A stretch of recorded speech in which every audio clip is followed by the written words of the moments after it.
I told Onyx I'd feature this song on the stream at some point because it's dope.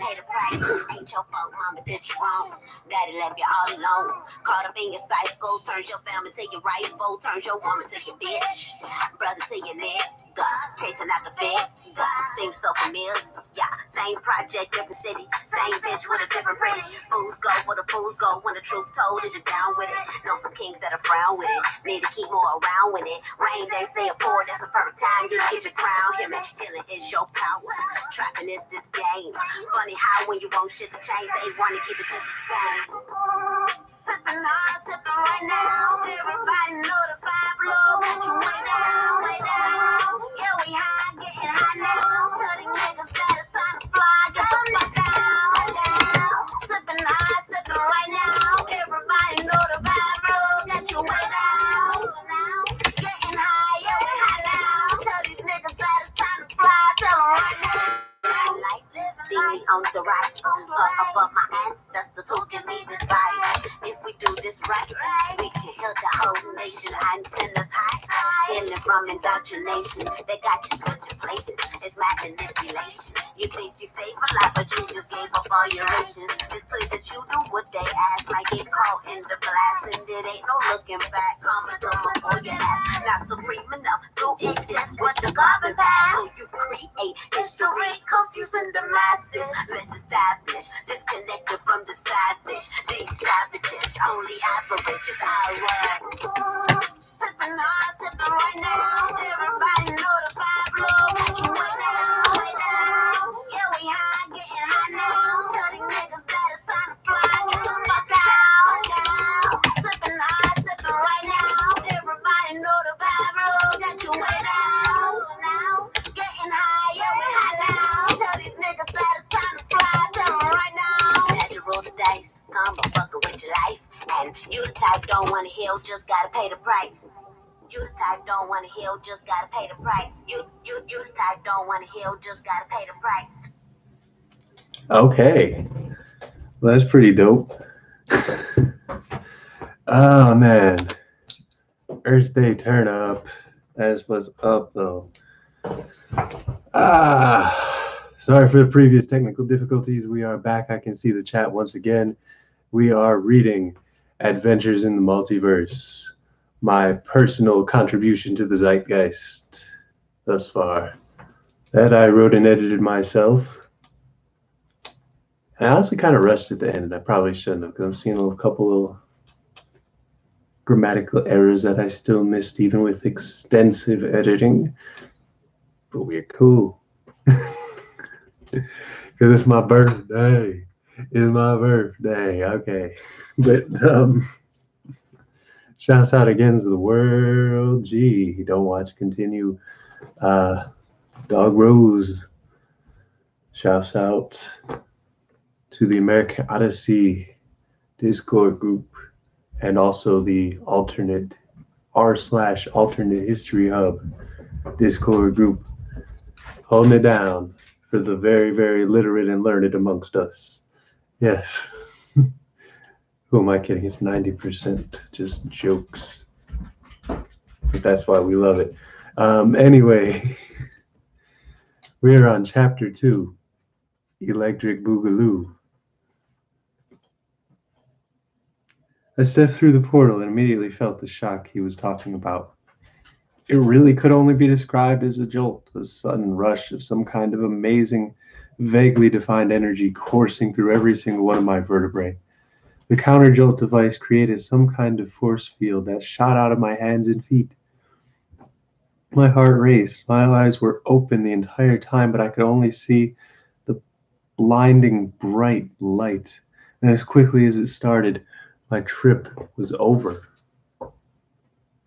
The whole thing could have taken more than a second in total, but the rush was so intense that I fell to my knees afterward and spilled my stomach acid across the clean tiled floor on the other side. There was no longer a private physics lab containing a massive machine with its detached control panel. It was an immaculate chemistry lab with one lone Chinese student wearing safety goggles. "Where did you just come from?" he asked as he stared at me inquisitively. "A lab in the basement of a science building at NC State." I panted out in response. No, you're in the chemistry lab now, but you just appear out of nowhere and throw up on the floor. Where you come from? He demanded, now getting agitated. You wouldn't believe me if I told you, pal. Try me. Oh, another universe, I guess. I'm calling security on you. Well, then I had better be leaving. I felt as if I had been drinking heavily when I walked down the hall. My nervous system was still trying to adjust to the huge jolt it had just received. My head finally cleared up by the time I got to the door. But there, my problems only just began. I exited and saw a security guard run past me. I sighed with relief when I realized that he was the opposite of Jerry in every way, a slim, short Indian man who appeared to be very light on his feet. He failed to notice me, but the relief only lasted a moment when I remembered that my little egg-shaped car didn't exist in this universe. The radar on my little wrist tether thingy said that the pickup point had moved 1.9 miles due south, so I figured that even if I was exhausted already, I could still make the walk. I guess I thought that the exercise would at least keep me grounded. Plus, a small part of me was actually excited to see what this universe was like. For a moment, it felt like I was walking to the store back home, but the gravity of the situation soon dawned on me. The further I walked, the more everything just seemed out of place. The first thing I saw that was different was at a magazine stand just outside of campus. The dates on all of the papers were wrong. I'd left the house in August and it was now May.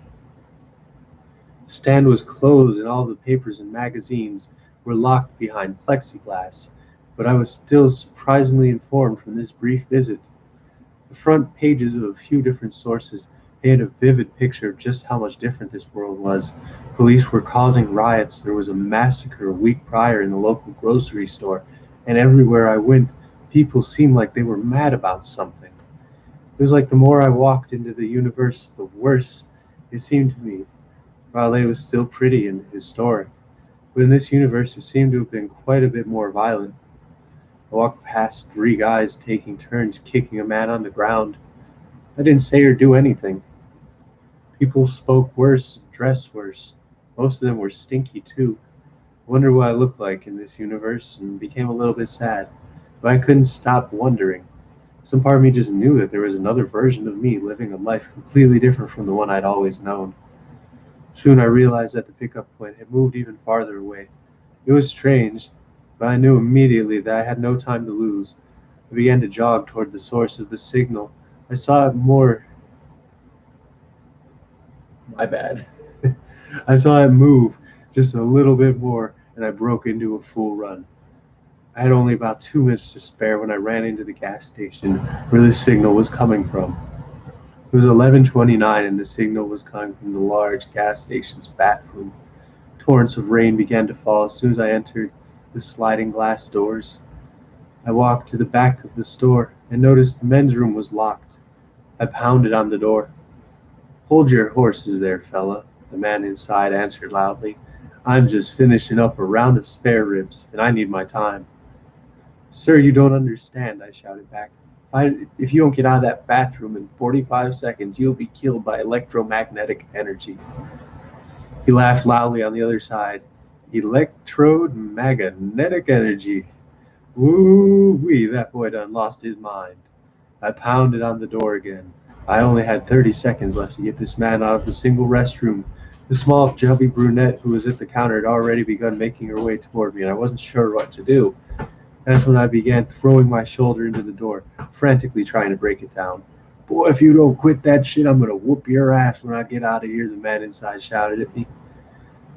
The store associate wrapped her petite hands around my tethered wrist and tried to drag me away from the door.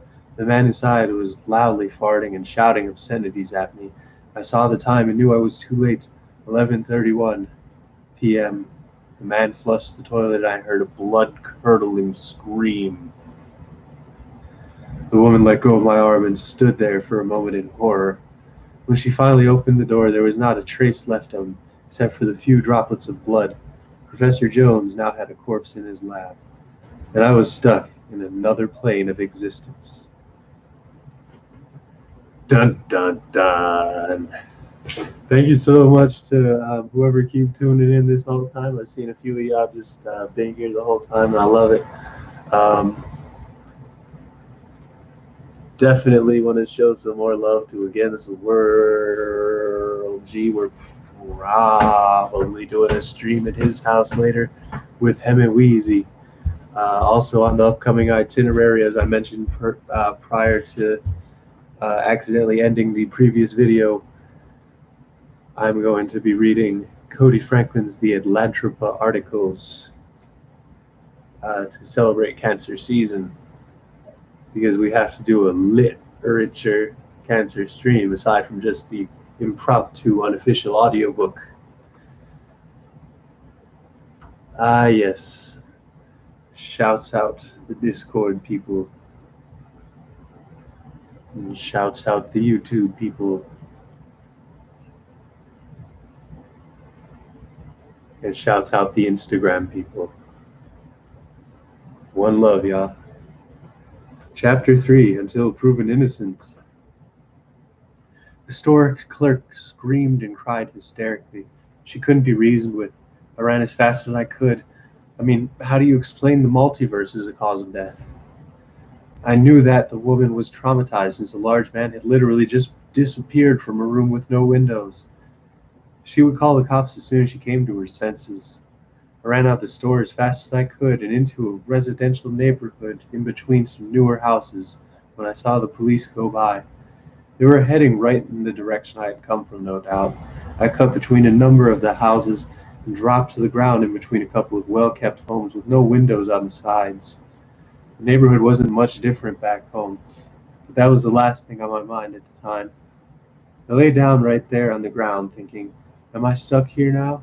I tried to reconsider the possibilities. The light on my tether feet had gone off, so there was no way home at this point. More sirens could be heard in the distance, but thankfully the girl had not seen which direction I had ran. They had no evidence against me, or even evidence that the man had been killed there. Just one hysterical woman and 3 droplets of blood on a toilet seat. The police would probably still review the video footage from the store. They would probably see me at least have a general description of a suspicious person. I never caused any harm to anyone, but it was possible that they'd search for me as a murderer or at least an accomplice to a crime. I tried to think of a way out when a new problem arose. How did I exist in this universe? I've been pondering that question since I'd arrived, but now it was more urgent. I had to seek out myself, the alternate version of myself, to keep him safe. I got back to my feet and cautiously walked in the direction of my home. It wasn't that far away, and I could save myself if I got there within an hour. I walked through back alleys and spaces in between houses, thankful that it was presumably a weeknight, and most of the people who lived around the neighborhood had to work in the morning. The streets were almost devoid of traffic, unlike weekends. It was almost exactly like home. I reached my house and saw the truth. No one had lived there in at least 3 years. It was vacant and in need of some repairs, which was fine for a drifter on the run from the police. I breathed a sigh of relief. If I did exist in this universe, I was probably far enough away from Raleigh to be safe from the manhunt. The key I had wasn't an exact match for the front door, but I managed to wiggle it open anyway. I walked inside of the vacant building and closed the door. Once I was safe, I sat down. Almost immediately, the exhaustion of the previous days began to take their toll, and sitting transitioned into laying with my back against the dirty carpet. Without warning, my conscious thoughts ceased. I woke up in my abandoned house and sneezed from the dust and mildew in the air. It had felt like it had been minutes, even though I knew it was light outside, so at least 5 or 6 hours had passed. For a moment, I hoped that I had been dreaming, but my head ached, my back hurt, and I was depressed. Of course, I was still stranded. I looked at the device on my wrist. It had charted 2 different wormhole events about 40 miles north and 90 miles north by northwest in Virginia. It was like the professor was still trying to reach out to me, but couldn't. His machine didn't have that capability.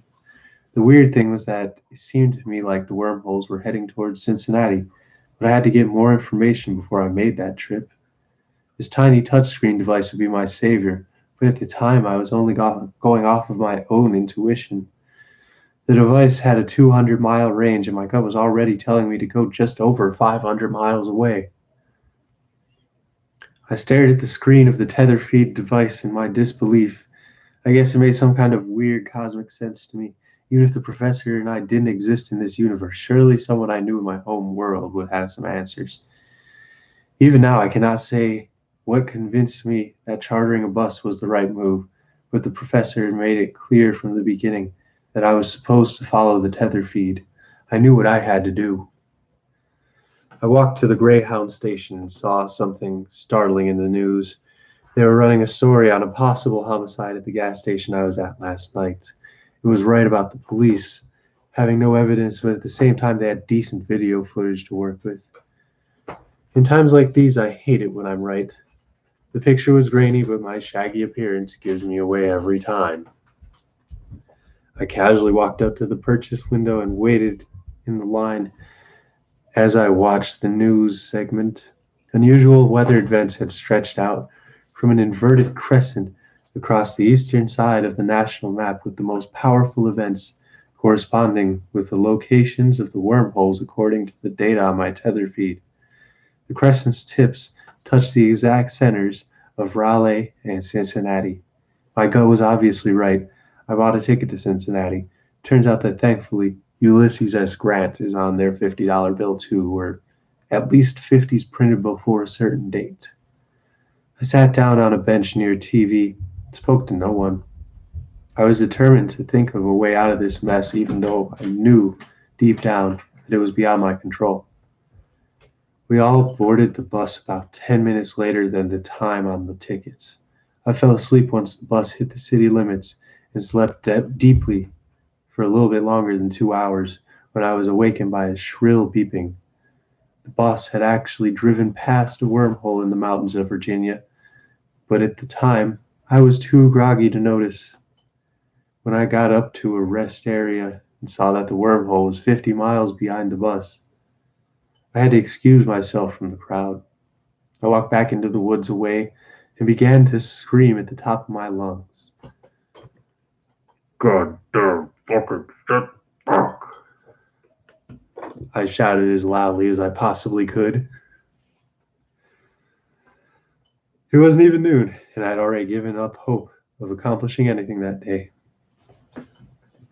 Chapter 4. Oh, and that's the only thing I'm screaming is, oh, that's the only thing I'm screaming. Family over everything, every time, motherfuckers. It's, oh, what? Shouts out against the world, G. Shouts out, child. I don't even know if you be watching these. Shouts out, child, anyway. Chapter 4. Faith, NFA gang. Back to the natty. By the time I arrived in Cincinnati, the single was long gone. I was downtown at a rinky-dink Greyhound station that sat uncomfortably close to the beefed-up version of the Hamilton County Jail. The crowd gazed at me everywhere I walked, as if the wrist devices were an opportunity to stare.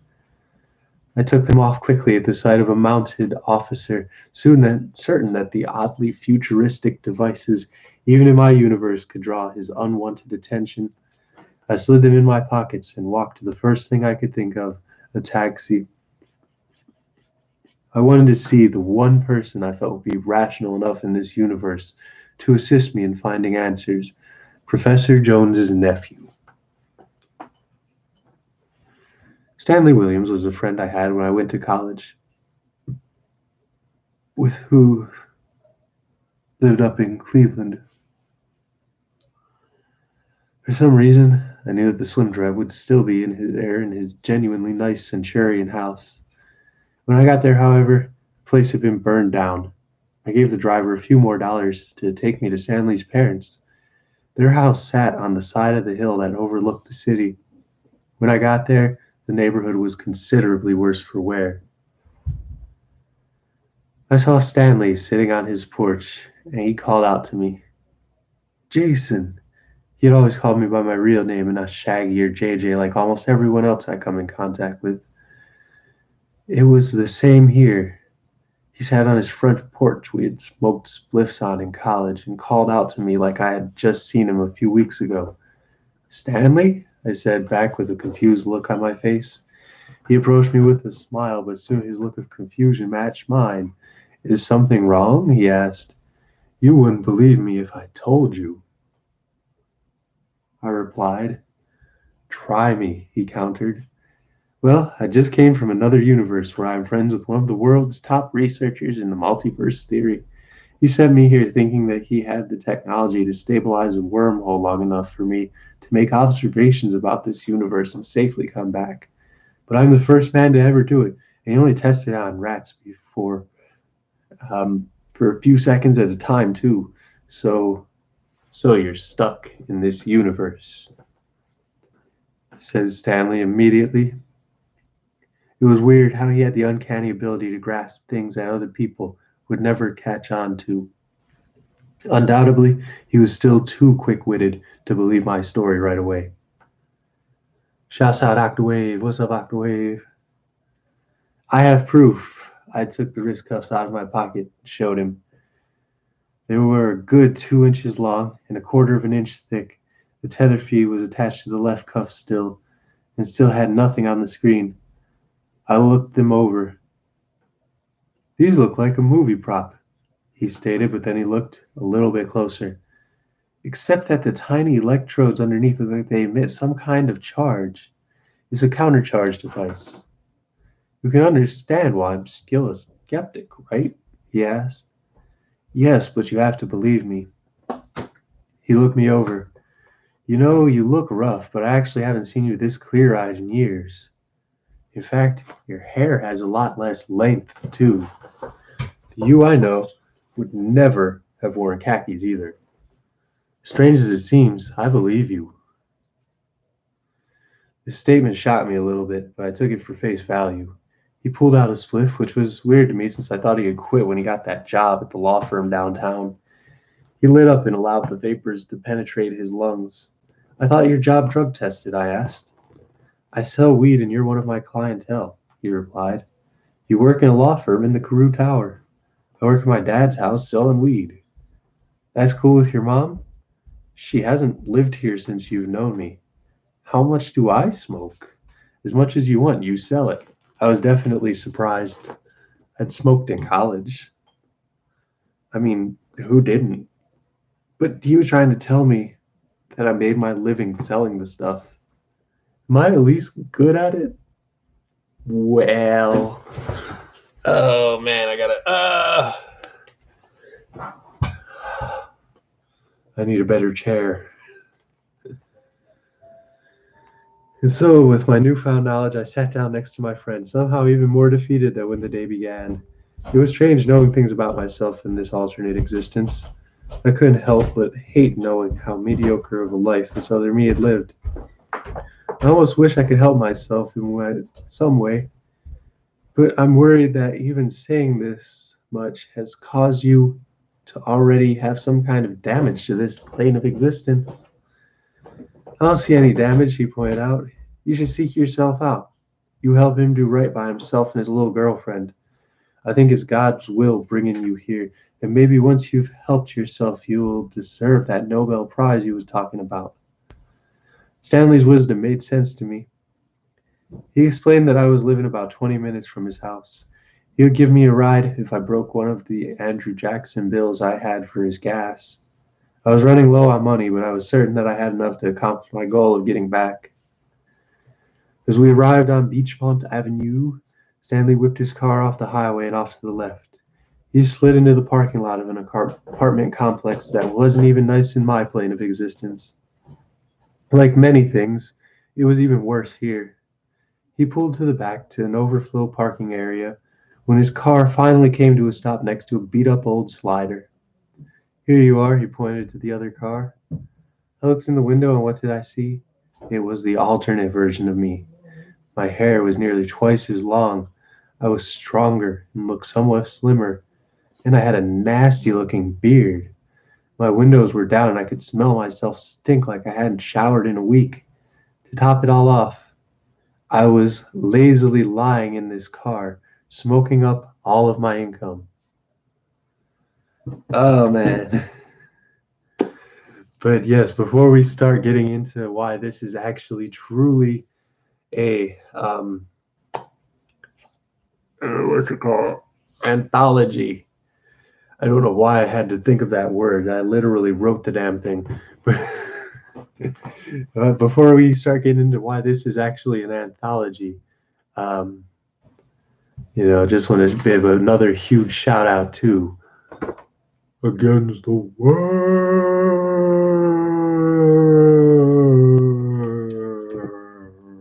G. Who's in the building, as well as Octawave and whoever else been watching me for this little amount of time. Smash that like button for my birthday. We're probably gonna be doing a little Earth Day celebration at his house later. I still got him and Wheezy from the library. We can read some short stories and enjoy ourselves greatly. But this is the unofficial official audiobook of Adventures in the Multiverse. And I am the author, Shaggy the author.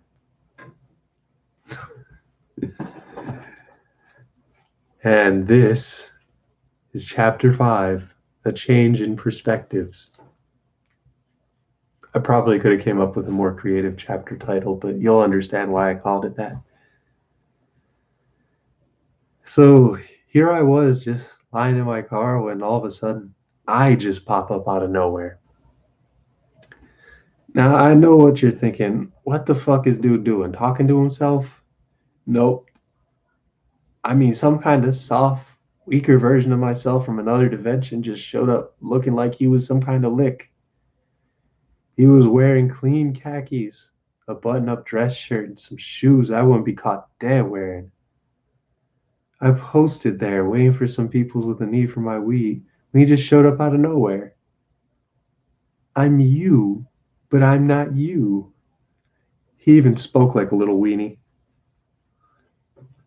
Look, Fruit Cup, unless you got some cheese, you gots to go. I ain't on that mess. The only thing was, he was with Stanley. He reached out his hand and shook mine. I realized they were exact same size. I didn't know what to say for real. He was me, but I didn't know how or why this was possible. Who or what are you? I told you I'm you, he replied very casually. You're me? It's hard to explain. If you're me, then explain it to me. Then he didn't shut up for about 10 minutes. Well, I just came from another universe, my friends. One of the world's top researchers in the multiverse theory. He sent me here thinking that I had the technology to stabilize a wormhole long enough for me to make observations about this universe and safely come back. But I'm the first man to ever do it, and he only tested out rats before for a few seconds at a time, so that's insane, I said after hearing his story. I just want to know what made you want to come back to this shitty city, though. My universe isn't this bad, man. Even my life is pretty great. He bragged like he was making a point to me. What you do with your life that was so great? I have a job with Rock running things in North Carolina office. It pays $81,000 a year right now, but I should be up to 90 by next year. He smiled like a smug little somebody when he said that. It pissed me off on the low. Man, I fucked up that job with Rocky about 5 years ago. They fired me for letting my old lady up in one of the client sites. I ain't got no job no more. He looked all concerned. Stanley said you got arrested with a kilo of weed a few years ago and haven't been right ever since. I gave him a dirty look. Bruh, I live in a fucking car and sell weed for food. What do you think? Shit's sweet? Stanley got out of his car and came around to my side. He passed a spliff of his loud to me, and I passed mine to him. I was salty that the other me ain't want none. You're not supposed to live like this, and I'm not supposed to be here.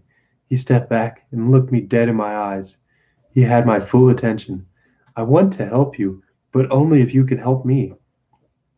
I never met a Percy Jones, I said. That name's from a movie. He did that thing I do when I have to explain something to a dumbass person. He rubbed his index finger and thumb on his forehead. I know he did it unconsciously, but it still seemed fucked up to me. No, not that, Percy Jones. This guy is skinny and taller than us by a good 5 or 6 inches. He has a salt and pepper afro that looks like a wig. He black? He's Stanley's uncle. But Stanley only has ants. I flat out don't know who you're talking about. He rubbed his head again. I think both of us was getting frustrated. I haven't seen anything on my device since West Virginia. If I get stuck here, is it possible for me to survive? I don't know. I got out of the car, and me and Stanley gradually got the other me to smoke one. He protested and talked about how it's bad for us and all of that. But at the end of the day, I'm still a cool ass person. He sat down and I watched him unwind. He was actually a couple centimeters taller than me and completely clean shaven. It made me look young, and I didn't mind that. He hit the blunt like a man on a mission to get high. Took like 3 puffs big enough to fuck up a professional smoker. I know we had nothing to do and a lot to talk about, but just seeing myself in this person was wild. It's good to calm down for a minute, man. He took one more good puff and then passed it to Stanley. The other me was done. We had been at the joints for a good minute, and let me tell you, I was. Not me, but the other me. Stanley was good at convincing other people to smoke weed. Really should have done something better with this skill. But I know I can't say shit. The other me wasn't really moving or anything after the third or fourth blunt. I didn't care though. We was chilling for real. Then out of nowhere, that other version of myself just decided to wake up from his weed nap. The tether feed, he shouted. The wormhole is within range of the monitor readout. Speak English, motherfucker, I cussed myself out. Right here, it says my way back is less than 250 miles away, he said, staring at the wrist strap thing he just kind of pulled out of his pocket. I was still confused by his language. What the fuck's a mile? 5,280 feet. He tried to play like I knew what that was for real. What do people's feet have to do with anything? He looked all funny again. You don't know what a foot is? The thing attached to my leg. But how do you measure distance? Stanley spoke up. Meters, kilometers, metric system says we should use. I'll tell you what happened next. The other me couldn't say shit for a fucking while. He just stared like someone had told him some terrible news or something. He stood there, salty like french fries. Then he finally spoke. Does everything about this universe have to be worse? Yee yee! There's 5 chapters in. One love, y'all. Earth Day shouts out. Mad love to Against the World G. Shouts out the Alternate History Hub, Discord, Britain, Rock, Natural, Onyx. Don't Watch Continue. And also Dog Rose and the rest of the Groningen gangsters. Because they know who they is. Huge shout out to the American Odyssey Discord. Huge shout out to the r/alternate history hub Discord. We getting some really good time right now, I'd say, because I've only been down here about 55 minutes, and with all my gratuitous pauses, we're still on chapter 6. So happy Earth Day to me. We shall continue. Chapter 6, Westwood, the metric system. I just couldn't wrap my mind around the idea that all of the tiniest things were so different in this universe. It was bad enough that I had no idea as to how any of this worked. But at this point, I was hit with the realization that so much of the knowledge about my home universe was probably different. Less than 1% difference across massive multiverse could have been the entire history of mankind. My head was still in a haze from the only thing I found to be better in this universe than my own. The importance of this tiny red blip on my little wrist device was not lost to me even in that state. The wormholes are getting closer. The other me still had a spliff in his mouth, as if he hadn't had enough of the green sticky concoction yet. Ain't no way we about to travel no 400 kilos just to get you back home. I tried to ignore the fact that he just said kilos. I think this wormhole activity has been making its way towards Cincinnati for a while. I'm not entirely sure as to make of it, but why can't you just speak regular? The other me felt the need to chime in. I went to college and work at a professional job. To me, this is speaking regular. Well, I went to college and then jail, so no one wants to hear these big ass words coming out of my mouth. You swear entirely too much. Motherfucker, you don't cuss enough. Stanley saw the two of us getting closer to each other with equal amounts of mutual disgust on both of our faces. He stepped in between me and I in an attempt to de escalate the situation. Look, Jason, he made a point to address both of us as such. You have no business getting mad at yourself over something as petty as how you talk in your own worlds. You were both just having fun and smoking ganja, and now you reveal that you both hate yourself so much that you're taking it out on the alternate versions. I don't hate myself. Me either. He sighed. If you don't hate yourself, don't try and beat up your other self. This part clearly seemed to be addressed to the other JJ. The two of you are connected by a bond that literally no one else has ever had. This is an opportunity to change your destinies, and you are going to squander it over some petty multiverse beef. He finally walked away, only stopping to snatch the spliff out of the other me's mouth. The look on my counterpart's face was priceless. He certainly wasn't expecting someone to play him like that. I took a step back from myself and watched the two of us met each other with the same bewildered look. I don't know how or why, but I could feel both of us thinking about the same things. We were thinking about universes and finding common ground in our strange pot-induced daydream. I could tell that in spite of how he spoke, his mental capacities were equal to mine. This was when it hit me. We just had the same idea, didn't we? We were both thinking about Jessica. As if things weren't confusing enough, we had dated the same woman and for almost the same amount of time. They had met in the same way we had in my universe and around the same time of year to boot. The more I thought about her, the more the necessity of getting home fell on my list of priorities. Can you take me to her? The other me was noticeably upset. I don't think she wants to see us. He turned his head away to hide his emotions. She don't want to be with a punk-ass drug dealer no more. But she loves us. Where I came from, the two of us were engaged. We lived together. Man, shit ain't sweet in this universe. You said it yourself.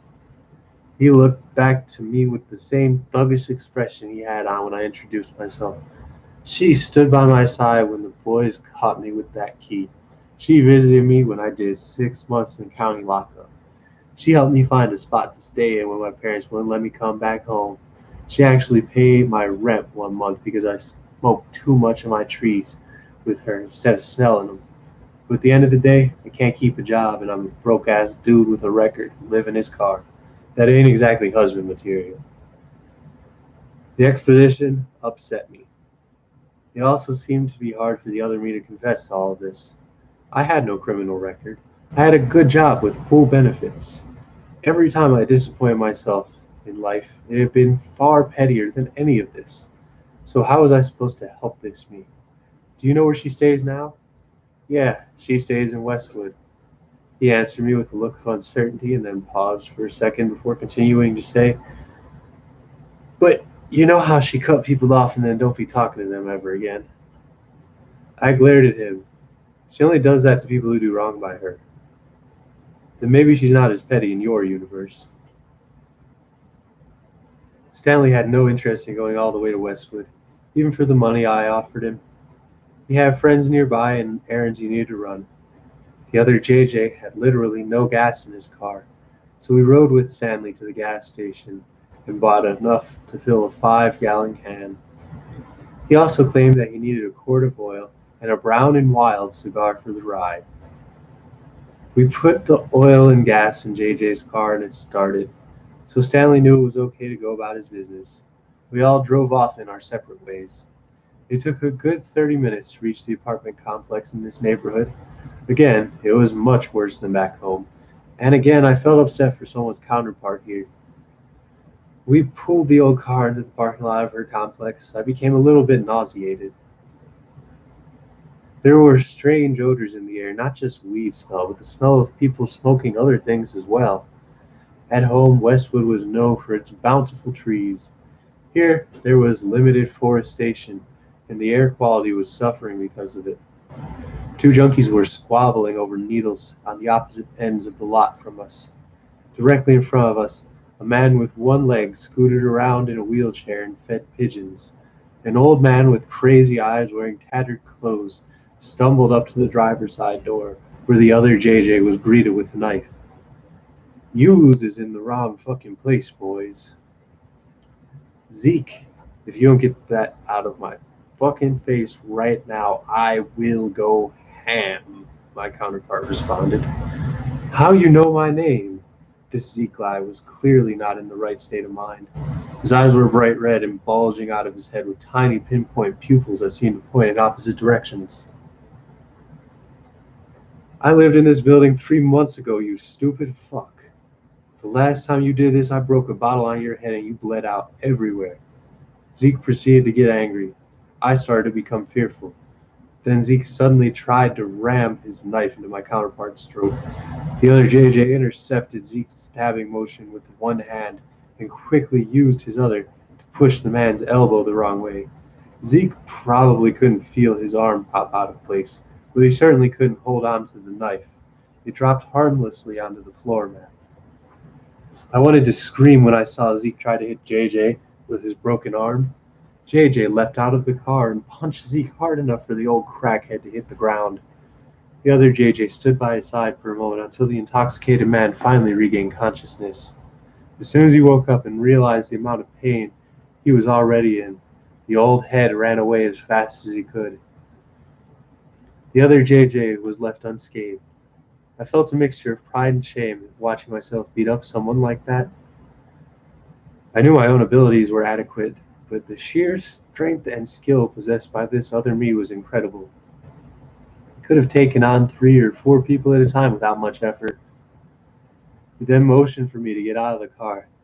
I stood up and followed him to the door. It was broken, all the glass around it had been punched out by vandals, and the door itself was permanently wedged open. He flung it open hard enough for it to hit the exterior wall, and I followed directly behind him. We walked up 3 flights of stairs and down a short hallway to a door on the back right side of the building. He knocked with "shave and a haircut." I knew this was my code whenever I wanted someone to know it was safe. When Jessica answered, I was immediately relieved to see her. She stood there in her bathrobe and slippers with an irate expression planted across her face.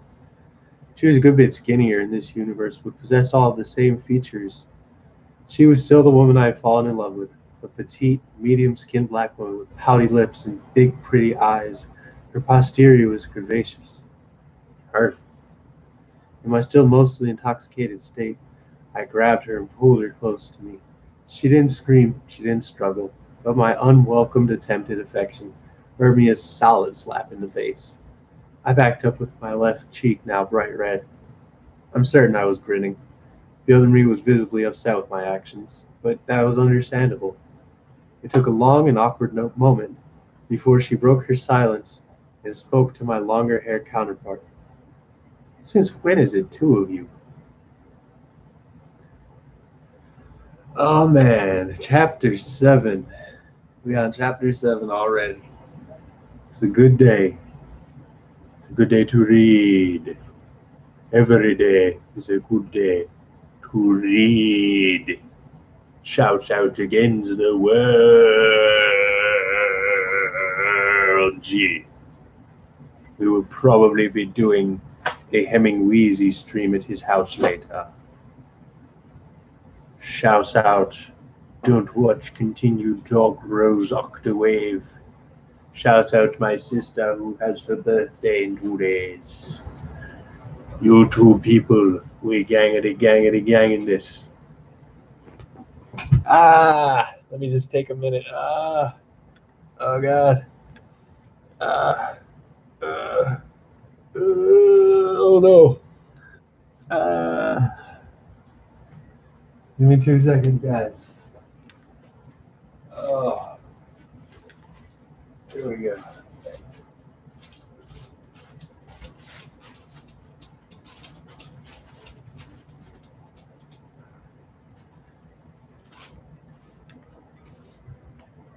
Birthday turn up intensifies.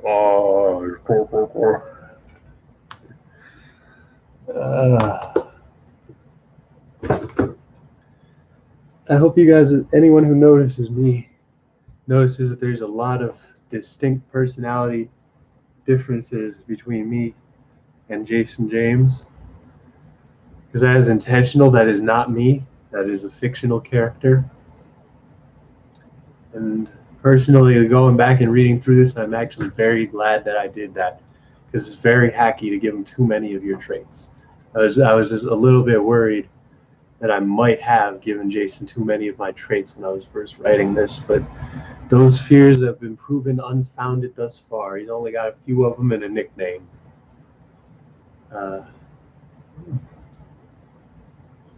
Same zodiac. But he was literally canonically born on July 19th, 2015. That's right, he's Gen Alpha. I was born July 11th, 1990. Millennial shit. Chapter 7. Jessica.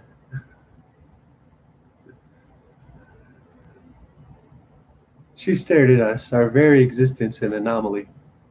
Two versions of the same man stood before her and caused a million questions to come to mind. So now y'all expect me to believe it's two JJs? She asked with the fullest extent of her attitude behind the question. No, it's me and me from another universe, the other me said with confidence. She quickly corrected him. You and I know it's no way in hell this man's you, Jason. Why is you bringing a lookalike in my house? Is this a scam? I felt the need to interject. I'm the only one who knows about your love of being licked and bitten. I know that your birthday is August 22nd. I know that you love bunnies. And I know that your grandma's maiden name is Riley. Do I need to go into more detail? That's actually really close. Even this JJ doesn't know my grandma's maiden name, she mused. I'm still salty you grabbed her like that. The other me chastised my actions. This is my fiance back home. If you're in your feelings about a hug, then we're in the right place right now. Oh God, that is you. She again looked us over. We were so much alike and so different even to her. My hair was only somewhat long, while the other me had hair halfway down his back. The other me smelled of ganja and body odor. I smelled of Polo cologne, her favorite. Of course, she loved the other JJ's shoes, a pair of new Nikes, while my office shoes looked like something out of a parody video. I just want to know how any of this is possible. I wanted to tell her the whole story, but the other me was quick to clasp his hand over my mouth to spare our love the long and drawn out details. He friends with a professor who owns some kind of wormhole generator. The map on his wristwatch thing said the wormhole activity was headed this way, and now he's here trying to help me get back with you because of some shit Stanley said to us. He explained succinctly. Stanley about the only one who could have convinced you that you was you. Jessica had me there. Stanley was the only reason myself believed me, in spite of our limited mental link. She knew me too well, even in this universe. I just want you to know that regardless of whether or not I get back to my universe, the two of you need to get it right. I felt the need to make my intentions clear. The other me seemed to respect this, but Jessica was livid. You think I'm just gonna get back with your corny ass after all the hell you put me through? She spoke through clenched teeth. Baby girl, we can work it out. The other me had a big, hopeful smile on his face. He knew that she was the best thing in his pathetic life, even though sometimes she can act like the worst. She took a step back away from him and whipped out her little pointer finger. You were the worst excuse for a man. Every single week you have the nerve to hit me up for money. You needed weed. You needed food. You needed rent paid. You needed more weed. And I got stuck at the same horrible job for 3 years, taking care of a grown ass man. I watched her wave her finger back and forth in front of his face, occasionally stopping to poke him as hard as she could in the chest. She was not happy with me either. And you, just because you think that things are okay with us in your universe, doesn't mean nothing about who or what you are here. You can't touch me. You shouldn't talk to me. I have no business even talking to you. Quite a few personal details later, the love of my counterpart's life finally cut to the chase. You dumb, hairy piece of shit, Jessica's exposition continued. I cut you off because after years of me dealing with your ignorance, you couldn't even make my holiday party. There was nothing worse to boo than someone saying that they were going to do something for her and backing out last minute. I gave myself the same dirty look that she had been giving him. I didn't make it because my car broke down. He finally managed to get an answer out. Oh, really? She insinuated. Then why did your boy Stanley ask me where I was when you were at his Hanukkah house party that night? The argument lasted some time until the other me finally said something he shouldn't have. Why you gotta act like a bitch?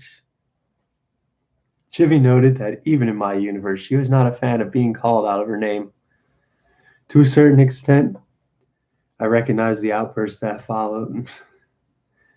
I know you ain't just called me a bitch. My daddy'll kill you for that. I can get every dude in my old neighborhood to come hunt you down for that. Do you hear me? You ain't allowed to say them words. You mean like you and are and a bitch? The other me just didn't know when to stop. She was livid. I know your mama ain't teach you that that was okay. My mama ain't seen me in 3 years. I don't give a fuck what she taught me. She was probably sick of your mouth. I told you. I felt the need to make it a point. The other me stared at me with a look like he wanted to do to me what he had just done to the old head outside earlier. I am just sick of being treated by everyone in my life like a child. Then you need to quit acting like a child and get on with your life, she shouted back. Well, maybe I just can't, okay? He was adamant. I haven't been right since I had to spend 6 months of my life among a bunch of disgusting people. They always plotted on me because I was different, treated me like some kind of overprivileged bitch, even though I beat up every single one of those fuckers when I got the chance. You need to reconsider this mentality, I explained. This isn't the inside anymore, and you need to show this woman some respect. He shoved me away from him, called me a hypocrite, and stepped outside shouting some nonsense about being a thug as he walked away. Jessica looked at me with a mix of anger, sadness, and confusion. The fact that she hadn't slammed the door in my face yet meant that there was hope, but I was beginning to doubt myself. I don't think I'm right for you, I told her earnestly. I know you ain't right, she snapped back. I rubbed my index finger and thumb on my forehead and let out a deep sigh. This whole ordeal was giving me a headache. I mean that in my universe, I take care of you. You only work part time and I pay most of the bills. I even bought a bunny you wanted for your birthday. It isn't right for me in any sense of the word to take advantage of you like he has. For the first time since our arrival, Jessica had finally calmed down. You know, he was a lot more like you before he went to jail. When I met him, he had his whole life ahead of him. He was in college, had a job, and he was genuinely caring. For years, people asked why would I put up with his shit, and it was never clear. But I know deep down he longs to be himself again. I looked her dead in the eyes and cupped both of my hands on her shoulders. You shouldn't have to put up with anything that crazy, even if it means you're not mine. You know, I think he thought the same thing, she mused. He never missed any of our events before last Christmas. I kept pushing him to better himself, but when he came to jobs, he was just so disappointing. After doing time, he went through jobs faster than he went through drawers.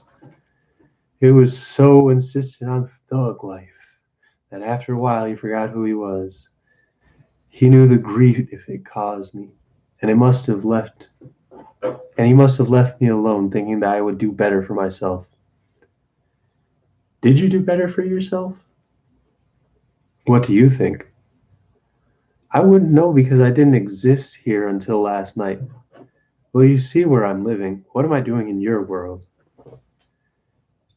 You live with me in North Carolina and work as a waitress. She looked disturbed. Am I a waitress in that universe too? I smiled. You work the finest restaurant in town part time. You still make almost as much as I do working a full time job. On top of that, he took up acting in the spring and coaxed me into Shakespeare and the Park play. What's up? Oh, I wrote it so I didn't have to talk. Okay. They'll be here within the hour, so finish up and go take a shower. Okay, thank you. Got like maybe 2 chapters left and they're short. So we'll cut it. We'll call it breaks at Finish chapter up and 10. go take a shower. Okay. Yes. Oh man. On top of that, you just took up acting in the spring and coaxed me into a Shakespeare in the Park play. You got noticed by a local talent agent, and you were supposed to be in a commercial when you got back from visiting your family this weekend. Again, she looked disturbed. Since when do I act? I talked you into it. You have too much of a boisterous personality not to try. I turned my head in shame, even if I had to botch Macbeth for it to shine. What or who was Macbeth? I looked at her dumbfounded. You know, William Shakespeare? I don't know William Shakespeare. Her glare was 1,000 times harsher than mine. Here was just another thing I couldn't wrap my mind around. You really loved the bard back home. Oh, you mean Robert Walpole. Conversation ensued. I could tell very quickly that she wanted better for herself. But what surprised me was the fact that she wanted better for me as well. Can you please bring the other Jason inside? I want to talk to him. Jason made the request as soon as she collected her thoughts. I stepped outside and saw myself smoking on a brown and wild. I still didn't like seeing him smoke those, but they were far down on the list of self improvements I wanted to make. Come back upstairs. I tried to just tell him what to do, like that would ever work on myself. Eat a dick, he responded. I watched him take down a few more drags of the brown and wild, and then tried again. Please come back inside. He chuckled at my response, but rejoined in the same sullen manner I began to associate with him. I told you she doesn't want a punk ass drug dealer, man. We should leave her alone and focus on getting you out of this shitball universe. I walked to him and placed my hand on his shoulder. I know you hate your life right now, but you have someone who cares about you waiting upstairs. I know you'll get through this because we're one and the same. He knew I was right, but still felt the need to brush my hand off of his shoulder. I will come, but only if she lets me smoke my weed up there. Finally, the couple made their peace with one another. For the sake of myself and Jessica, I knew that there were a few other things I needed to work on with the other me. But the weed he brought was really just too good for anyone to be serious about anything for too long. This time I hadn't even wanted to smoke, but peer pressure got the better of me again. I know that my job doesn't drug test, at least not the managers, but I still tend to avoid the stuff except for on rare occasions. Now it had been forced on me twice in the same day. I no longer cared. At this point, we were sitting on her couch looking like shapeless lumps When my booze TV started showing the 6 o'clock news, one of the top stories was a North Carolina crime with no leads except for security camera footage. The reporter said that the man who had been in the bathroom was named Jerry Roy. He was a beloved member of community. They showed footage of me ramming my shoulder against the door and the store clerk reacting. All of the eyes in the room were instantly on me. What the hell happened in North Carolina? The other me looked sternly in my direction when he spoke. I shook my head. The professor sucked the wrong guy into his wormhole, and it probably killed him. And you came here? The other me was shocked by my own stupidity. What the hell was I supposed to do? Not leave these investigative peoples to me. If they find out where you are, we're both done for. No, we're not. They have no proof. We're still responsible for something in the eyes of the law. Jessica, who was now almost too stoned to function, looked at the two of us with a weird expression. This is really some thug shit. If I know you as well as I think you do, you're both a little bit crazy. You both might even like the idea of notoriety. I wonder if in another universe, you kill people for fun. This was an accusation neither of me was fond of. Killing people for fun, that is definitely not something I would do. And then here's where it starts to get really crazy because I'm trying to demonstrate that the universes are kind of all collapsing in on each other and getting messed up just by the anomaly of these two existing. So here's the first of many alternate anthological stories entitled The Actor. I awoke at 2 in the afternoon, walked to the kitchen of my modest studio apartment, and poured a bowl of Lucky Charms. With the endeavors I sought out each night, I needed all the luck I could get. I killed the bowl of cereal and moved myself to the living room to watch TV. I love the news, but they never show the good stuff during the day. Except for Fox News. I love Fox News. It's spelled F-U-X, by the way. I'm such an asshole. But some creep murdered a gay couple in Indianapolis. Apparently, the sick bastard gutted the two guys and let their flayed intestines get strewn across the cute little canal that runs through the center of the city. It's hilarious to hear conservative pundits react to the bad decisions of others. I laughed hysterically at the television until a call from my publicist interrupted my revelry. What do you want? There was a pause on the other end of the line. How did you forget about our big shoot today? I sensed the anger in his voice and still laughed at the man. You act as though this is something I care about. The director wanted everyone here at noon. You can't be this nonchalant with a $500,000 payday. He was clearly more concerned with his $50,000 cut. The director wants to fire you. If the studio had enough of a budget, they would have. You've been late for literally every single shoot. But I'm the star. I could hear him holding the phone away from his mouth as he seethed and cursed. You know, this is basically your last chance to actually make a name for yourself in this business, and yet you're doing literally everything possible to sabotage the movie. Do you want to be known as that kid from thebomb.com for the rest of your life? Finally, he touched a nerve. I snarled and sneered loud enough for him to hear. I would have marched down there and stabbed the prick if he'd actually said the name of that stupid character. Of course I want people to take me seriously. That's why I keep killing them. Tell that beastly ignoramus of a director that I'll be there in 20 minutes.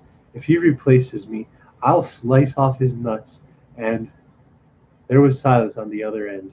My manager never let me get too detailed with my schemes of vengeance before he either changed the topic or ended the conversation. I set down my phone and grabbed 2 sealed glass vials. They are filled with the blood from the 2 men in Indianapolis, marked with the numbers 56 and 57.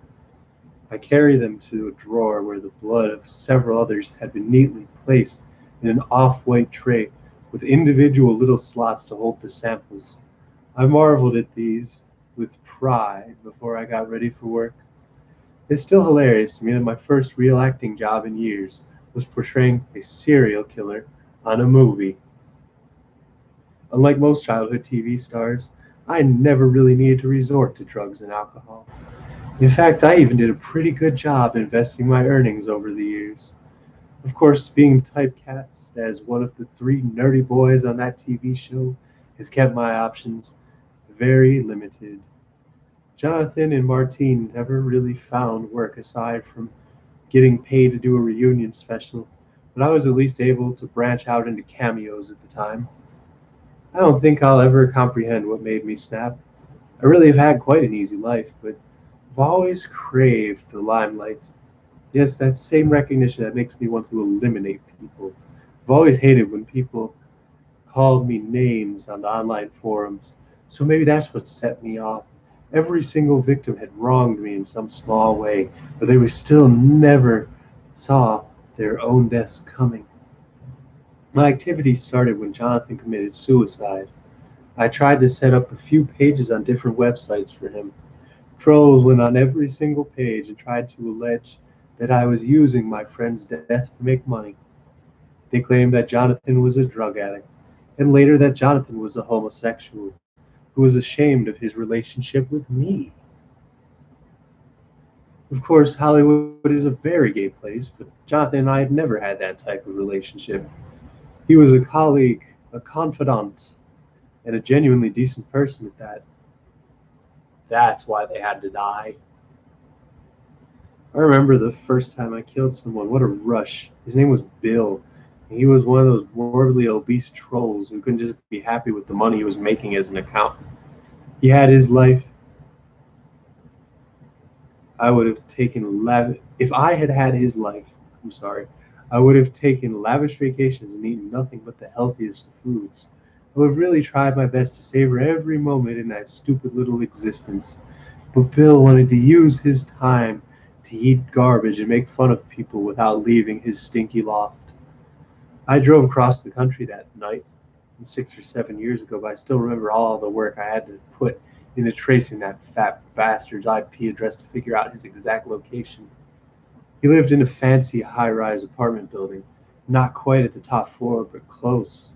I drove for 15 hours and found the place guarded. I waited in an alleyway on the side of the building until about 2 a.m., when the security guard on duty propped the stairway door open to have a cigarette. I threw a few rocks into the alleyway and watched as the man chased after the noise. I slipped into the door behind him and put on gloves and a hairnet before venturing too far inside. I quickly and quietly climbed up the stairs that led to his floor. There were only two apartments on the floor, and one was vacant. I picked Bill's lock and opened up the door to see him naked at his PC. He saw me retch from the combination of the sight and smell of him. I quickly closed the door only to see him laughing at the sight of me. He clearly didn't think that I was too much of a threat. As I watched him struggle to get up from his seat, I found my opening and took it. I rushed in without a second thought and rammed the biggest knife I owned into his stomach. Then I cut his throat just to prevent the inevitable screams. As he crumpled back into his chair, I held up a glass vial to the massive wound to collect some of his blood while his life slipped away. There was some pleasure in watching those brief moments of suffering. I pushed the apparatus towards the balcony, grateful for the wheels on the bottom of his chair. It was very convenient until I got to the edge of the carpet. Of course, the tiniest little track for the sliding glass door was more than enough to snag the wheels on that chair. I watched as he fell out of his chair and cringed for a moment. He'd almost tumbled 10 stories and ended my revelry before I was done. At this point, I noticed he could have easily rolled past the minimalist railing without any resistance. After breathing a sigh of relief, I got an idea. It was a terrible, awful, damn near suicidal idea, but I wanted his death to be more beautiful than his life. I grabbed the knife again and sliced into the man quickly, locate the bottom of his lower intestine. The whole time adrenaline forced me to acknowledge the god-awful smell. I tied Bill's intestines to one of only two posts that anchored the steel railing to the concrete balcony. Then I kicked him, and kicked him, and kicked him, until he slid over the edge. Momentum caused all of his guts to rip out of his body as he fell. His organs ripped perfectly out and became streamers in the wind about halfway down. It was glorious. In remembering my conquest, I performed stunningly well on the set.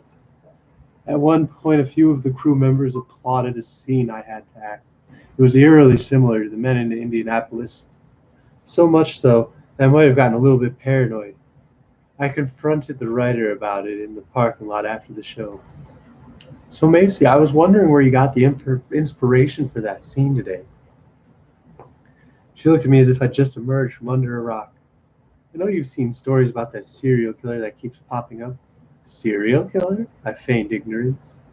She didn't question it, just explained like the clueless little writer she was, as I knowingly led her away from any cameras or witnesses. "Over the last 5 years, there have been at least 9 killings linked to this same person. The hallmarks are that all the victims are usually sedated and tortured in some way. They do like a big finish, like how the river in Indy was completely red last night." "You mean the canal?" "Yeah, the canal." She stared at me as if I just confirmed some subconscious suspicions. I smiled, that same evil smile that made her think I was a perfect candidate for her movie to begin with. Maybe his victims are all just a part of some big art project or something that he's doing. Maybe. She began to get uncomfortable, but tried her best to hide it. "Maybe he's trying to get caught because he's sick." She suddenly realized that we were too far from any surveillance or witnesses and began to distance herself from me. "Yeah, Jason, I think you might be onto something terrific here, but I really have to go. So if you could..." I closed the gap and stuck her with a syringe of powerful sedative. I watched as her whole body locked up before she could even scream for help.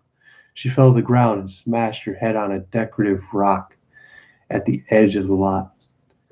I watched the blood gush out of her skull and did the only thing I could do: ran. I had honestly hoped to take her alive for a few experiments. Instead, Victim 58 was literally no fun for me. I returned to the crime scene later that evening with a revolver in hand. I watched from a distance as a team of police investigators remained in the area to search for any clues. I heard a few of the cops discussing who the perpetrator could be. To me, it was clear that my goose might be cooked. The lieutenant in charge of the case knew it was the notorious serial killer because I'd used the same powerful sedatives in Indianapolis the night before and a few other times as well.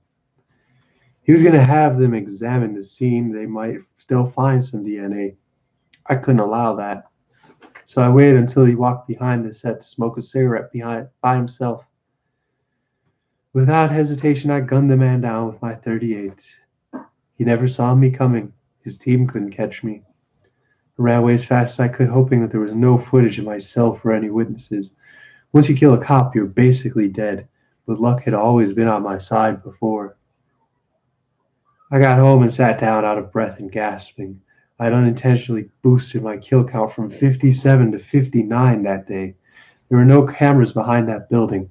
None of his colleagues saw the murder, so somehow I had gotten away again, or so it seemed. I was tired from hauling my latest projects to that canal the previous day, and I was confident in my murderous abilities, so I went to sleep on my couch. I woke to the sound of a SWAT team surrounding my apartment building. They had no issue with letting me know they were there. I heard something break through my window and open my drawer at the end table immediately to my left. I was able to get the cyanide capsule out before the flash grenade went off, but it dropped to the ground once the loud pop and subsequent ringing inside of my ears were present. I knew I had to act fast, so even in my state of delusion, I was able to grab the capsule and ingest it. I quietly surrendered to the police, who told me that the neighbor had seen me leave the building almost 2 days ago and get back at 5 a.m. this morning. She told them that I had done this regularly without rhyme or reason. They knew about some of my murders already, but when I confessed to having killed almost 60 people, it made most of these men and women sick to their stomachs. I had kept mementos in case this happened, documented proof of my deranged nature so that the world would know my full extent of my artistic genius. As I examined my apartment, I felt the capsule do its job. It took a little bit longer than I would have liked, but I took the pain like a champ. It was just so these irresponsible cops wouldn't think to give me medical treatment. Just before they wanted to load me into the back of the SWAT van, I collapsed from asphyxiation. I gasped for one final breath as they watched in horror. Victim number 60 was I. All right, so we're going to end it here. Chapter 9, situation at hand, going back to the main story. Thank you so much to everybody for tuning in. But I got some stuff to do, so I'm going to sign off. One love, Cancer Squad, Birthday Gang, Faux Faith NFA, against the world G. God bless, one love. We out.